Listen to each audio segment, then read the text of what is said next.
नवऱ्याच्या पाठीमागे बाईचा हात असला की लोक म्हणतात यशस्वी पुरुषामागे एक स्त्री असते. पण ही ओळ ऐकायला जितकी साधी वाटते तितकी ती खोल आहे, वेदनादायी आहे, त्यागाने आणि न बोललेल्या संघर्षाने भरलेली आहे. ही कथा आहे मधुकर आणि सुलोचना यांची. साधी सुरुवात. मधुकर एका खेड्यातून शहरात आलेला तरुण.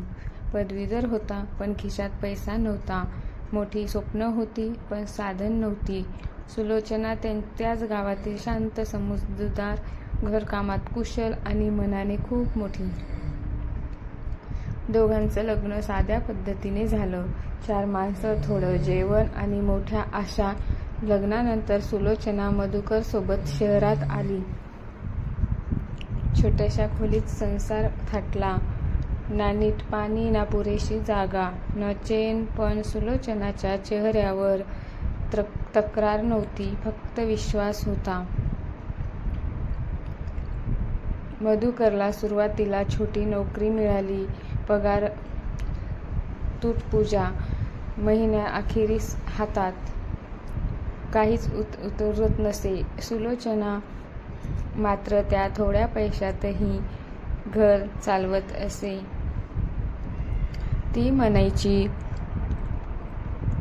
आज नाही जमलं तर उद्या जमेल, त्यात काय, काळजी करू नका. मधुकर थकून घरी यायचा. ऑफिसमधील अपमान, वरिष्ठांची ओरड, अपयश आलं काही मनात साठलेलं. पण सुलोचना कधीच त्याला प्रश्न विचारायची नाही. ती फक्त म्हणायची, गरम जेवण वाढायची आणि म्हणायची, जेवण घ्या, बाकी नंतर. न बोललेला त्याग. सुलोचनालाही हौशी होती. तिला शिकायचं होतं, चांगले कपडे घालायचे होते, मैत्रिणींमध्ये मोकळं हसायचं होतं. पण तिने स्वतःला मागे ठेवलं. नवे कपडे घेण्याऐवजी तिने मधुकरसाठी चांगला शर्ट घेतला. मधुकर तो शर्ट बघून खूप खुश झाला. स्वतःच्या दागिन्यापेक्षा तिने घरभाडं वेळेवर भरलं.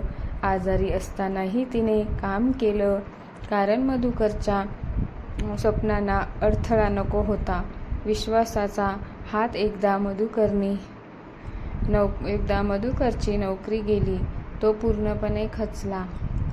मी काहीच करू शकत नाही, तो म्हणाला.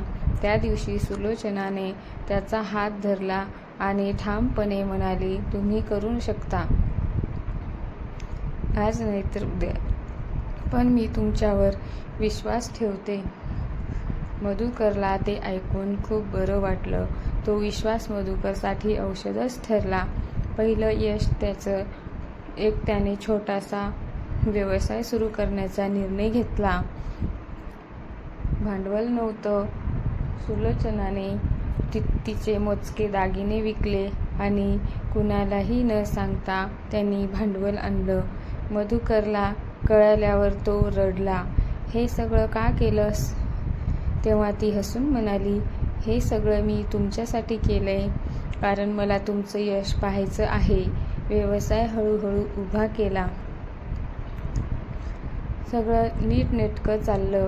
अडचणी होत्या, पण त्याच्यावर मात करत ते समोर गेले. सुलोचना प्रत्येक वेळी खंबीरपणे उभी होती. समाजाचं बोलणं, लोक बोलत होते, नवरा काहीच नाही, बायको काय पाहून लग्न केलंस, हे किती दिवस टिकणार? सुलोचनाने कधीच उत्तर दिलं नाही, कारण तिला माहीत होतं, एक ना एक दिवस आपण समोर जाणारच आहोत. आजचं मौन उद्या उत्तर ठरेल, असं तिला नेहमी वाटायचं. काही वर्षांनी मधुकरचा व्यवसाय मोठा झाला. नाव झालं, पैसा आला, सन्मान मिळाला.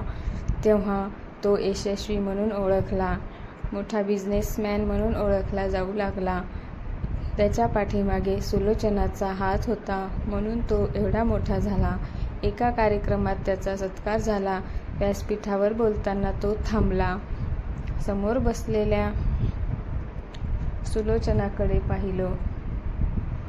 डोळे भरून आले. तो म्हणाला, आज मी जे काही आहे ते माझ्या मेहनतीमुळे नाही, तर माझ्या बायकोच्या विश्वासामुळे आहे. मी चाललो कारण माझ्या पाठीमागे तिचा खंबीरपणे हात होता, त्यामुळेच मी सामोरे गेलो. तिने पूर्ण मला विश्वास दाखवून दिला. संपूर्ण सभागृह टाळ्यांनी दणाणला. खरी श्रीमंती घरी परतल्यावर मधुकर म्हणाला, आता तुला हवं ते कर. तुला शिकायचं असेल, फिरायचं असेल, सगळं काही कर. सुलोचना हसली. माझी श्रीमंती हीच आहे तुमचं यश. मला तुमचं यश बघायचं होतं. असं सुलोचना म्हणली. ही कथा असं शिकवते की ही कथा आपल्याला शिकवते पुरुषाची ताकद त्याच्या बायकोच्या विश्वासातच असते. स्त्रीचा हात गाजत नाही, पण तो इतिहास घडवतो. नवऱ्याच्या पाठीमागे बाईचा हात जर खंबीरपणे असला की अपयशही थांबत नाही. स्त्री फक्त संसार चालवत नाही, तर ती स्वप्नांना बळ देते. अशीच ही सुलोचना आणि हिची कहाणी आहे. आजही अनेक सुलोचना आहेत. शांतपणे झिजत असतात, पण नाव नको, प्रसिद्धी नको. फक्त आपल्या माणसाचं यश पाहायचं असतं. कारण खरंच पैसा आहे तर सगळं आहे. नवऱ्याच्या पाठीमागे बाईचा हात पाहिजे.